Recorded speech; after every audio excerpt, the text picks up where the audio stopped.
कारी कारी अखिया में करेलू कजरवा, तोह से ना हटे नजरवा, तोह से ना हटे नजरवा।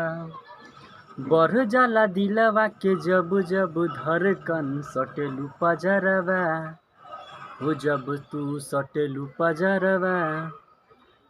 हो कारी कारी अखिया में करेलू कजरवा, तोह से ना हटे नजरवा। बढ़ जाला दिलवा के जब जब धड़कन, जब तू सटेलू पजरवा हो जब तू सटेलू पजरवा। हो कैले बाटे तोहर कैसन हो लीलारा के बिंदिया, लीलारा के बिंदिया। हो उरिए नु गइल निंदिया, हो उरिए नु गइल निंदिया, हो उरिए नु गइल निंदिया, हो उरिए नु गइल निंदिया। जहाँ जहाँ फेरी नजरिया हो, ओही त नजरिया में तातेला। ओ पहिले ना ऐसन कवन भइल रहे, मन कुछ कहे और दिल कुछ कहे, मन कुछ कहे और दिल कुछ कहे। हो पहिले ना ऐसन कब भइल रहे, मन कुछ कहे और दिल कुछ कहे, दिल कुछ कहे। जाने अनजाने में का हो गइल, राम जाने कुछ ही नया हो गइल, राम जाने कुछ ही नया हो गइल। हो जाने अनजाने में का हो गइल, राम जाने कुछ ही नया हो गइल, नया हो गइल।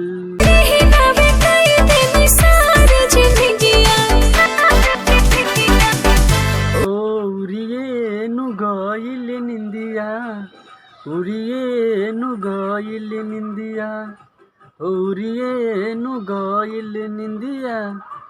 मान लेनी तोहके हम अपन सजन, कभी नींद में तोहरे जिंदगी। हो तू ही तो हो हई तड़पन में, हर सांस में हर धड़कन में। हो तू ही तो हो हर तड़पन में, हर सांस में हर धड़कन में। हो देखी न तुहके तो होई बेचैन, जब आबेलू नजरिया तो हो जाए बेचैन।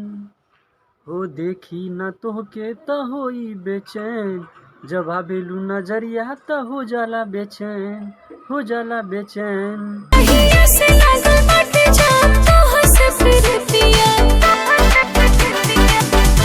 हो उरिए नु गइल निंदिया, उरिए नु गइल निंदिया, उरिए नु गइल निंदिया, उरिए नु गइल निंदिया, उरिए नु गइल निंदिया।